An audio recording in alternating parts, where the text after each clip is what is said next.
할렐루야. 오늘 제목은 성도의 완전함은 무엇을 의미하는가라는 제목으로 말씀을 증거하겠습니다. 성경에는 성도가 완전하다는 말씀이 많이 나옵니다.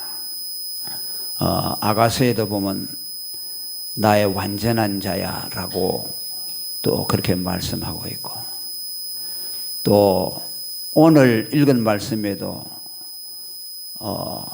다윗이 자기를 향해서 감히 완전하다는 말씀을 하고 있습니다. 1절에 보면 내가 나의 완전함에 행하여 사오니 라고 말씀합니다.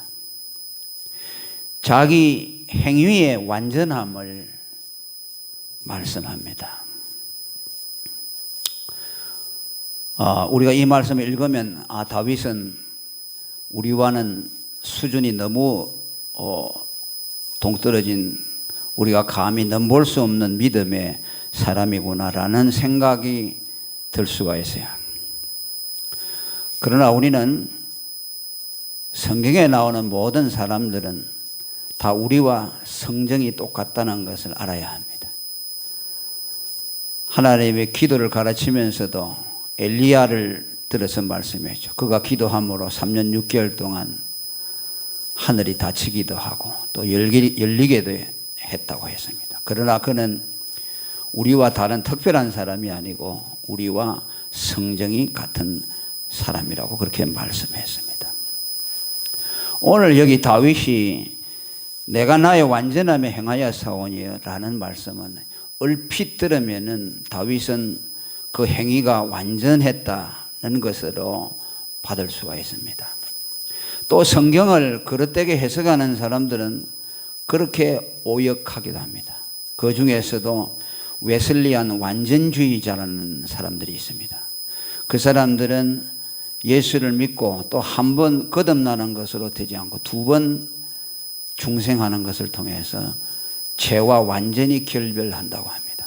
그래서 그 사람들은 죄를 짓지 않는다고 말합니다. 그래서 성결교에서 그런 말들을 많이 가르칩니다. 그러나 우리가 성경을 보고 또 우리 인간이 가지고 있는 죄성이라는 보편적인 죄성을 볼 때에 그것은 합당하지 않습니다. 여기 다윗이 내가 나의 완전함에 행하여 사오니라는 말씀은 그가 흠결이 하나도 없이 완전 무결하고 무죄한 삶을 살았다는 뜻이 아닙니다. 그리고 그것을 자기가 자랑하며 교만한 태도에서 말하는 것도 아닙니다. 한마디로 말하면 그는 하나님 앞에서 자기의 믿는 바대로 전심을 다해서 하나님을 섬겼고 양심에 부끄러움이 없이 행하려고 노력했다는 뜻입니다. 양심에 부끄러움이 없이 행했다는 말이 아니고 양심에 부끄러움이 없이 행하려고 노력했다 하는 말씀입니다. 왜? 인간은 이렇게밖에 말할 수가 없어요. 다윗이 말한 의도도 이러한 의도로 우리에게 말씀합니다. 왜냐하면 다윗의 생애를 보면은 그는 흠결투성이지요. 우리가 아는 대로 어떻게 떠올리는 것 몇 가지만 보더라도 이 말씀은 완전을 말하는 것이 아니라는 것을 알 수가 있습니다. 하나님은 노아에 대해서도 완전하다고 일컬었습니다. 그죠? 창세기 6장 9절에 보면은 노아의 사적은 이러하니 노아는 의인이요 당세에 완전한 자라 그와 하나님과 동행했다고 말씀합니다. 노아 역시 완전하다고 했지만 그의 삶이나 행위에 조금의 흠결도 없고 완전 무결했다는 그런 뜻이 아닙니다. 우리가 아는 대로 그는 홍수 후에 포도 나무를 심어서 수확이 많이 나서 거기에 도취되어서 술을 먹고 실수를 하는 것을 통해서 자녀 중 하나에게 엄청난 저주가 임하도록 했죠. 함에게 너는 종의 종이 되리라고 선언했습니다. 그래서 오늘 이 말씀이 의미하는 참된 의미는 다윗이 그의 행위에 불완전함이 없었다는 그런 말씀이 아니고, 또 하나님은 우리에게 그것을 요구하지도 않으신다는 것을 우리가 알아야 합니다. 전도서 7장 20절에 보면 선을 행하고 죄를 범치 아니하는 의인은 세상에 전혀 없다고 선언하고 있습니다. 죄를 안 짓는 의인은 세상에 아주 없다고 말합니다. 하나님이 아브라함에게 나타나서 창세기 17장 1절에 보면 99세 때에 여호와께서 아브라함에게 나타나서 그에게 이르시되 나는 전능한 하나님이라 너는 내 앞에서 행하여 완전하라고 명령합니다. 그러면 아브라함이 그 명령을 받고 완전했을까요? 그 역시 완전하지 못했습니다. 아브라함의 믿음이 대단했지요. 믿음의 조상이라는 칭호를 얻을 만큼 대단했고, 아브라함의 후손에서 메시아가 날 것이라는 놀라운 축복을 약속했지만 그 역시 실수투성이의 사람이었습니다. 창세기 20장 20절에 아내 사라를 자기 누이라 하였으므로 그랄 왕 아비멜렉이 보내어 사라를 궁궐에 데려가게 했다고 말합니다. 일촉즉발이죠. 우리 개역 성경에는 아비멜렉이 사라를 취했다고 했는데 그걸 잘못 번역하면 자기 부인으로 삼았다는 그렇게 오역이 될 수 있는데, 본래의 뜻은 자기 아내로 삼기 위해서 궁으로 데리고 갔다는 뜻이에요. 그래서 조금 더 시간이 지났으면 이제 사라는 아비멜렉의 부인이 되어버리죠. 그때 하나님이 아비멜렉에 나타나서 그의 범죄를 막았습니다. 우리가 만일 이것을 문자적으로 받아서 하나님을 믿는 사람은 죄를 아주 짓지 아니하는 완전한 사람이라고 한다면 그 사람은 그 순간 바로 마귀가 된무합니다. 죄를 안 짓는다고 하죠. 그 사람은 그 즉시 마귀가 되고 그 자신이 하나님이 되려고 합니다. 그래서 그는 마귀가 되어버려요. 그런 사람들 우리 교회사에서 많이 봤습니다.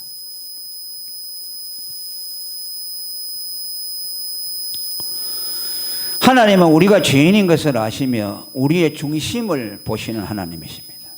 우리가 얼마나 부패하고 타락한 죄인이라는 것을 하나님이 아십니다. 여기서 다윗이 자신을 완전함에 행했다고 하는 말씀은 하나님이 인간을 보시는 그 시각에서 말씀하고 있어요. 자기가 이만하면 됐다, 나는 이렇게 함으로 하나님 앞에 완전한 자라는 자만심으로 하는 말씀이 아니고 이 말씀의 의미를 그는 정확하게 이해하고 있었습니다. 우리가 부족하지만은 우리가 하나님의 자녀가 된 이후에 우리의 믿음의 양심을 따라서 하나님을 향해서 전심을 드리고 사랑하고 그분의 뜻대로 살려고 노력을 할 때에 부족하고 허물이 있어도 하나님은 그들을 향해서 완전하다고 인정해 주신다는 말씀입니다. 하나님이 우리를 어렵다고 해 주시는 것은요, 인정해 준다는 뜻입니다. 아멘. 어렵지 않은데 어렵다고 인정해 주는 것이죠. 그것을 칭의라고 하는 것이죠. 법적으로 어렵다고 인정해 주는 거예요. 실제로 우리 안에는 죄악과 여러 가지 허물이 많지만 예수 그리스도를 믿는다는 그 이유 한 가지 때문에 하나님은 우리가 죄가 없는 자, 하나님의 의를 가진 자라고 인정해 주시는 겁니다.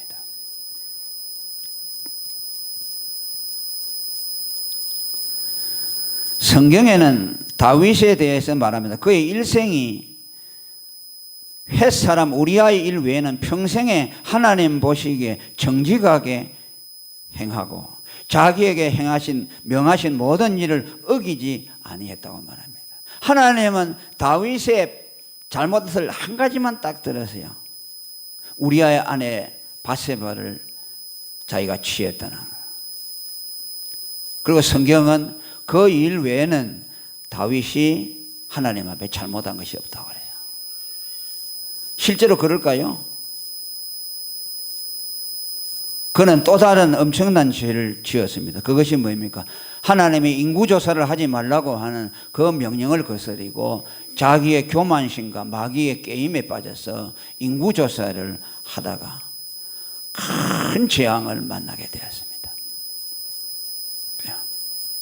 하나님이 이스라엘 백성들에게 진노를 발하시려고 할 때 하나님께서 자기가 잘못했기 때문에 자기에게 진노를 돌리라고 하면서 회개했죠.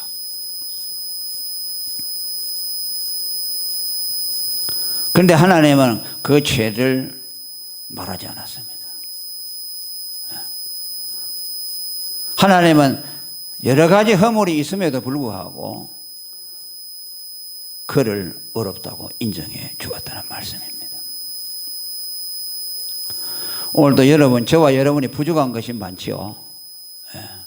하나님의 율법의 요구에는 전혀 미칠 수가 없습니다. 그럼에도 불구하고 우리가 예수를 믿고 제사함을 받은 이후에는 우리 안에 성령이 들어와 계시고 하나님의 말씀으로 우리를 건면해 주실 때에 내가 부족하지만은 그 주님의 이끄심 따라서 내 신앙의 양심껏 최선을 다하고 부족하지만 하나님의 뜻대로 살려고 노력을 할 때에 하나님은 여러분들을 완전하다고 인정해 준다는 것을 믿으시기를 바랍니다. 결코 여러분의 행위에 허물이나 실수가 없기 때문에 완전하다고 인치지 않는다는 것을 우리는 믿어야 합니다. 그 다음에 두 번째로 다윗은 자기의 요동치 아니하는 완전함을 말씀하고 있습니다. 1절 하반절이죠. 요동치 아니하고 여호와를 의지하여 사오니 라고 말합니다. 이 앞에는 자기 행위의 완전함을 말했다면 이제 여기서는 자기의 믿음의 완전함을 말씀합니다. 요동치 아니하고 여호와를 의지했다는 말은 흔들림 없이 처음부터 끝까지 하나님을 의지했다는 말씀입니다. 이 역시 그가 조금도 신앙에 흔들림이 없이 처음부터 끝까지 하나님을 전적으로 의지했다는 말씀이 아닙니다. 또 자기의 의지를 써서 주님의 손을 처음부터 끝까지 꽉 붙들었다는 뜻도 아닙니다.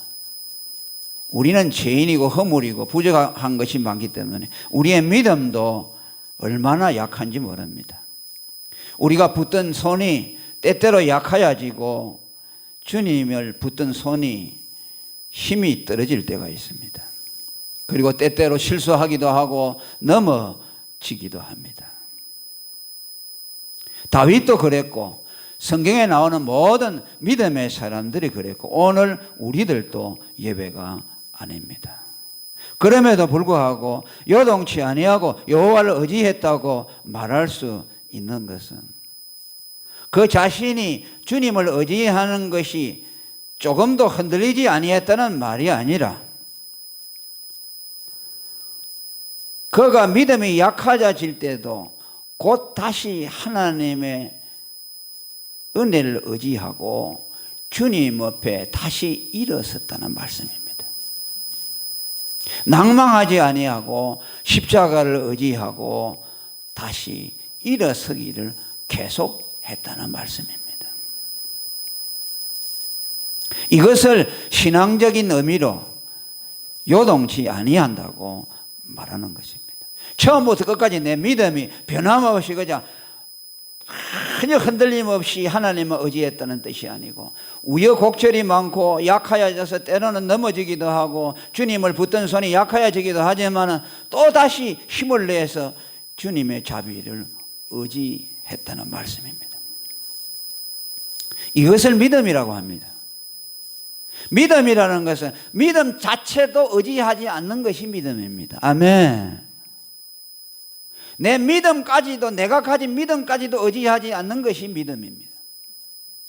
그 믿음 저편에 있는 하나님의 자비를 의지하는 것을 믿음이라고 하는 겁니다. 잠언서 24장 16절에도 대저 의인은 7번 넘어질지라도 다시 일어난다고 말합니다. 의인은 다시 넘어지지 않는다고 말하지 않고 7번씩이나 넘어진다는 말입니다. 7이라는 숫자는 완전수입니다. 이것은 수도 없이 넘어진다는 말입니다. 수도 없이 넘어지지만은 곧 다시 일어나서 주님을 의지한다는 말씀입니다. 다윗의 위대함도, 베드로의 위대함도, 그들의 믿음을 우리가 칭송하는 것도, 그들은 실수로 넘어졌지만은 곧 다시 일어나서 주님을 붙들었다는 말씀입니다.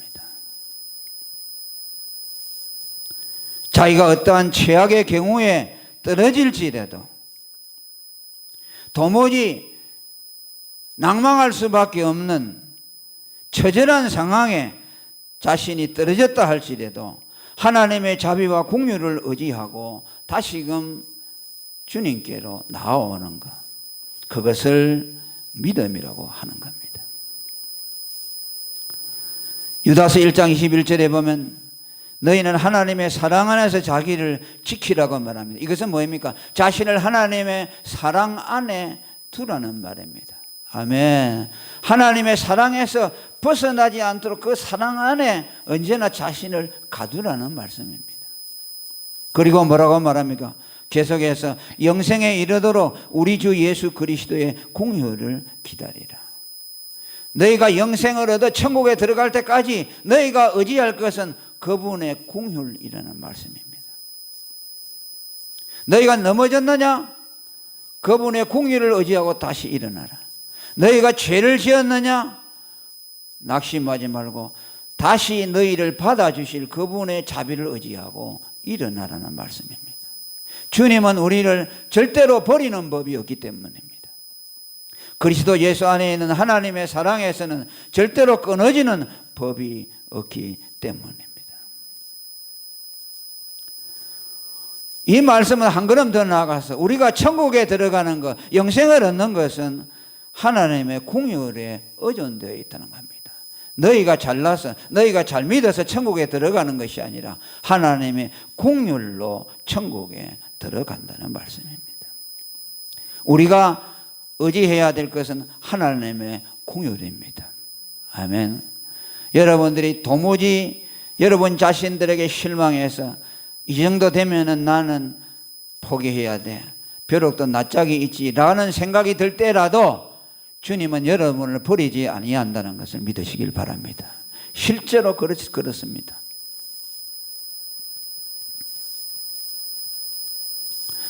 그 다음에 세 번째로 하나님의 판단 앞에 당당히 설 수 있는 완전함을 말씀합니다. 여호와여 나를 판단하소서라고 말씀합니다. 2절입니까? 1절이에요. 여호와여 나를 판단하소서. 이 말씀 역시 우리는 조심해서 읽어야 됩니다. 이는 자신이 하나님 앞에 100점 맞을 자신이 있을 만큼 자신만만하기 때문에 하나님 나를 한번 판단해 보세요. 나에게는 흠이 없어요. 나에게서 허물을 한번 찾아보세요. 그런 태도가 아니라는 말씀이죠. 만일 여러분 하나님이 우리를 당신의 공의대로 냉정하게 판단한다면 그 앞에 설 수 있는 사람이 아무도 없습니다. 시편 130편 3절에 여호와여 주께서 죄악을 감찰하실진데 주여 누가 서리이까라고 말합니다. 정말 하나님이 MRI 같이 그의 불꽃 같은 눈으로 우리를 통찰한다면 누가 그 앞에 설 수 있겠습니까? 다윗, 욥, 이삭, 아무도 그 앞에 설 수 없어요.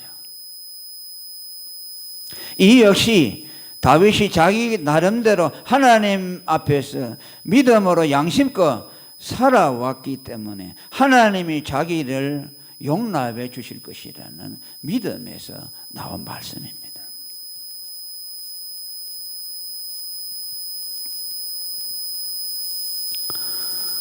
다시 말하면 하나님, 나는 내 자신이 나를 판단하지 않겠습니다. 사람이 나를 판단하는 그 판단 기준에 내 자신을 맡기지 않겠습니다. 하나님이 나를 판단하시는 그 판단에 내 자신을 맡기겠습니다.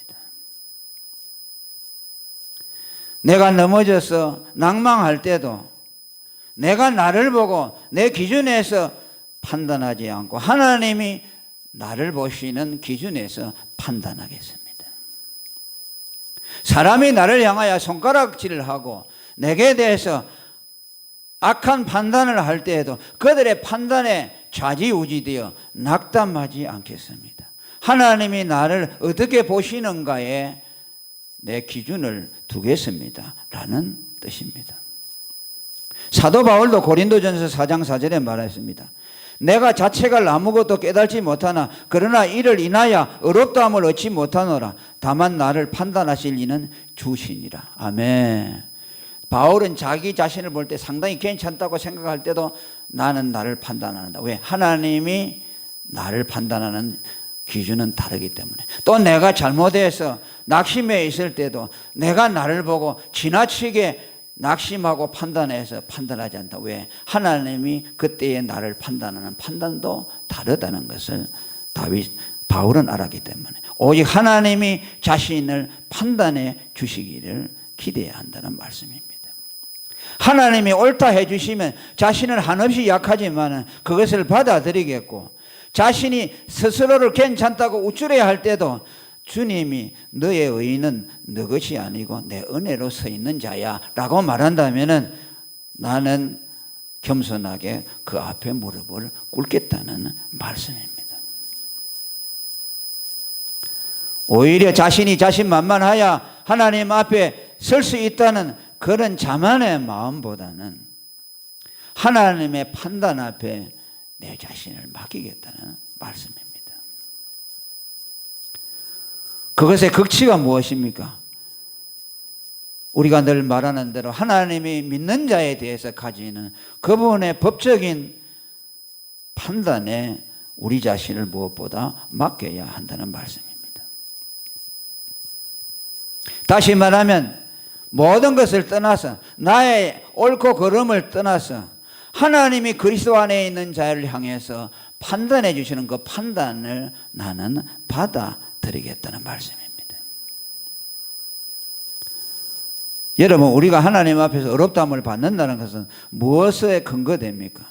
그건 예수 그리스도 안에서 받는 판단이기 때문에 그렇습니다.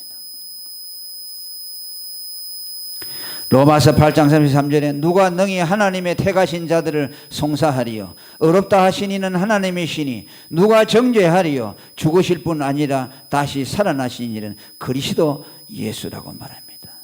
35절에 누가 우리를 그리스도의 사랑에서 끊으리요. 정죄한다는 말과 사랑이라는 말이 연결이 되어 있습니다.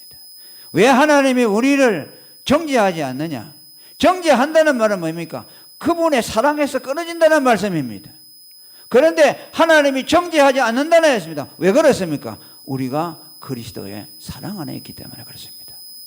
그리스도의 사랑 안에 끊어질 자가 없으니 정죄받을 일도 없다는 말씀입니다.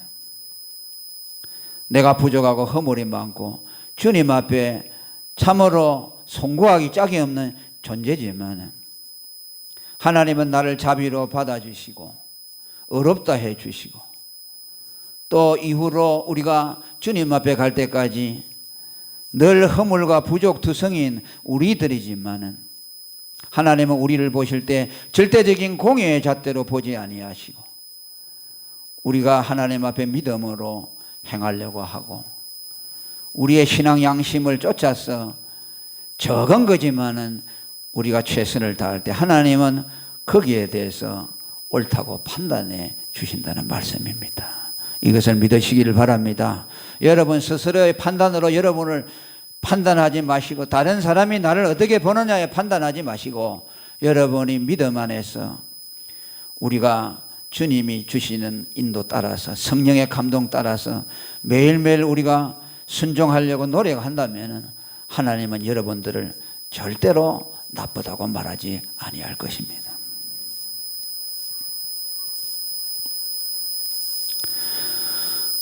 그 다음에 마지막으로 하나만 더 말씀을 드리겠습니다. 2절에 보면은 여호와여 나를 살피시고 시험하사라고 말씀합니다. 자, 여기에서 오늘 성도의 완전함의 의미를 이해할 수 있는 하나의 설명을 우리는 갖게 됩니다. 지금 여기에는 장면이 달라지지요.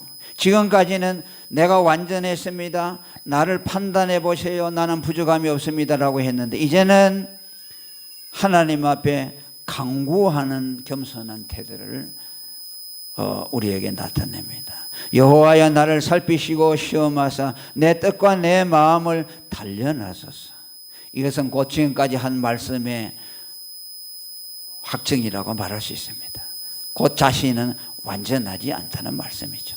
하나님의 공의에 비추어 보면 완전할 수 없기 때문에 하나님 앞에 내 마음을 살펴보시고 시험하시고 내 뜻과 내 마음을 단련해 달라는 간구를 올리고 있는 겁니다. 이것을 보니까 다윗이 자기의 자만에 도취돼서 한 말이 아니구나라는 것을 우리는 깨닫게 됩니다.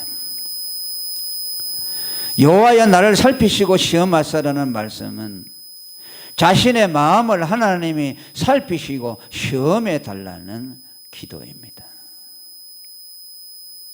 자기를 살피고 시험하는 것을 자기가 한다고 하지 않고 하나님이 해달라는 말씀이에요. 어떻게 보면 야 그건 네가 할 일인데 왜 하나님 보고 그걸 해달라고 하느냐라는 생각이 듭니다. 이것은 인간의 마음은 자기가 마음대로 할 수 없다는 생각이 깔려 있습니다. 저와 여러분도 공감하는 내용입니다.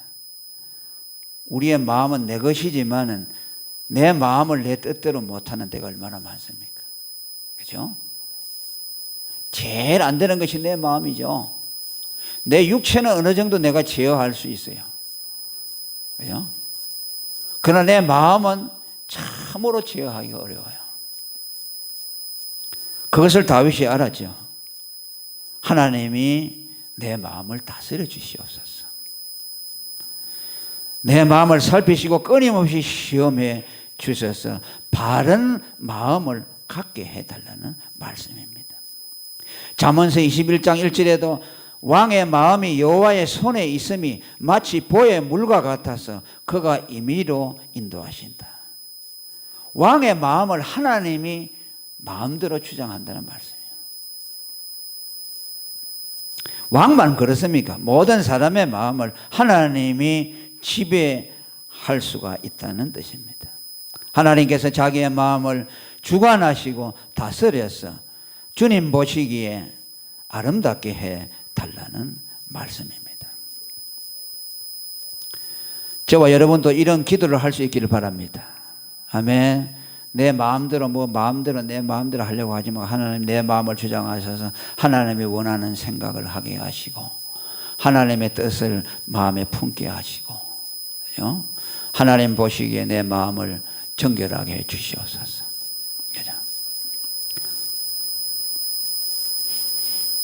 그리고 내 뜻과 내 마음을 단련해 달라고 기도합니다. 이 단련하다는 말은 금속을 불에서 연단시키는 것과 같습니다.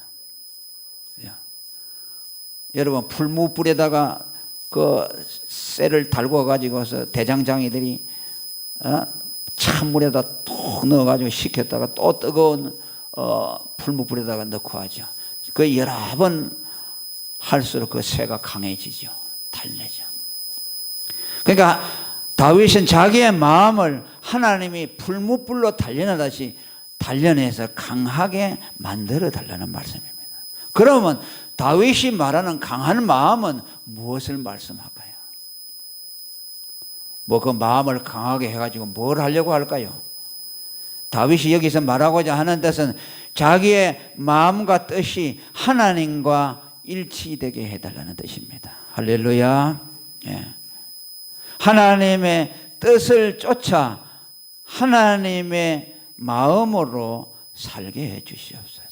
하나님이 기뻐하시는 뜻을 쫓아 살 수 있도록 해 주시옵소서.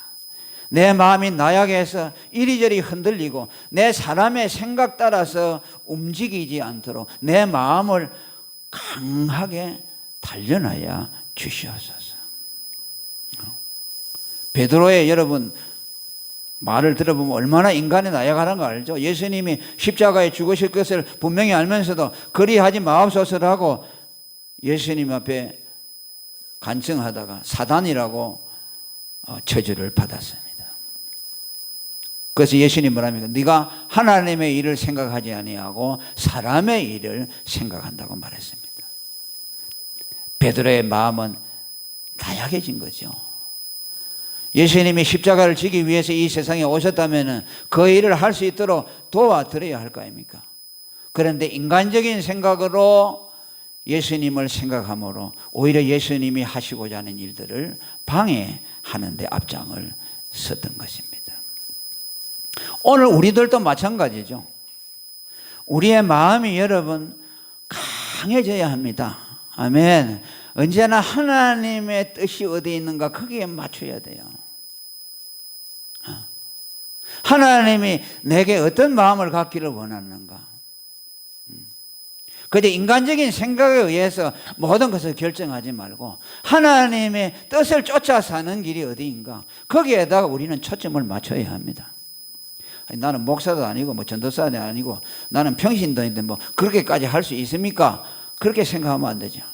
왜냐하면 목사에게 대한 하나님의 뜻도 있지만 성도 여러분 모두에게 대한 하나님의 뜻이 있기 때문이에요. 성도들은 자기 뜻대로 산다고 하나님은 그냥 둡니까? 그렇지 않죠. 다 똑같지요.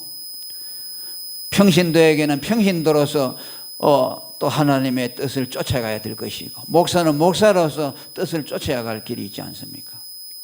하나님의 뜻은 목사나 전도사만 쫓아가는 것이라 그렇게 생각하면 안 된다는 말씀이죠.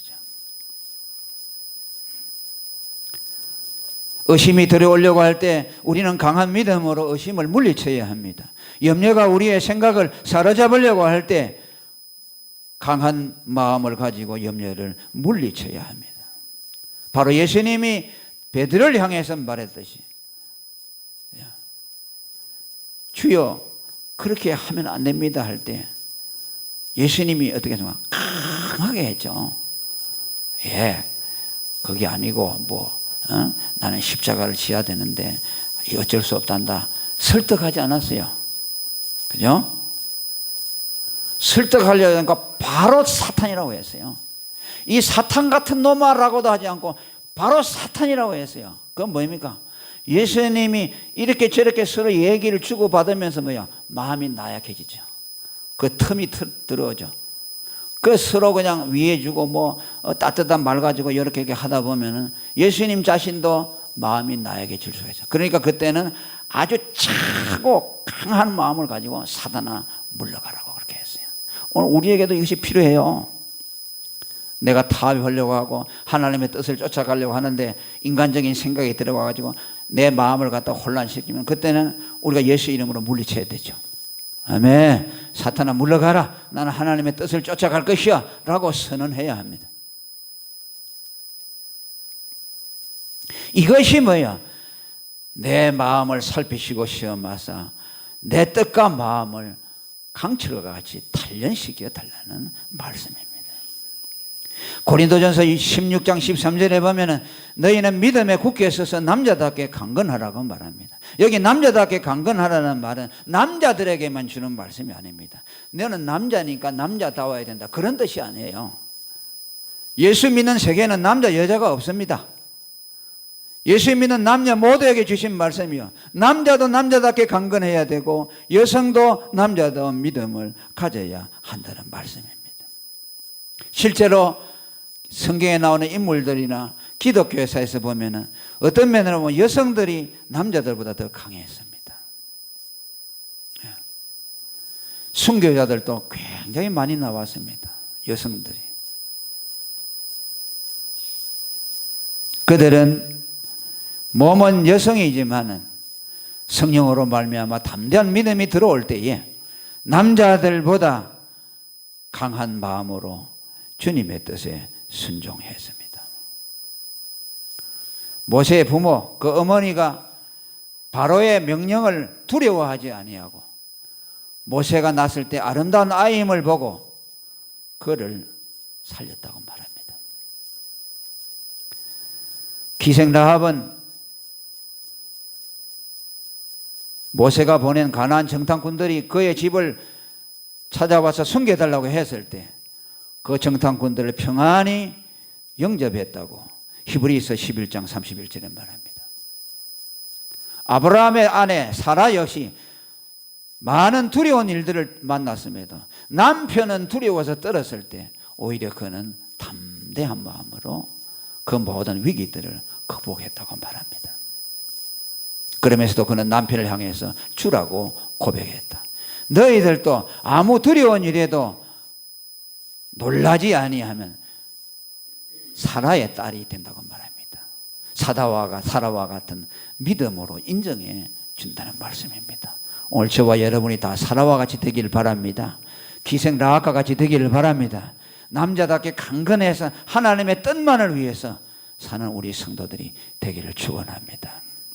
오늘 성도의 완전함이 무엇인가에 대해서 말씀을 드렸습니다.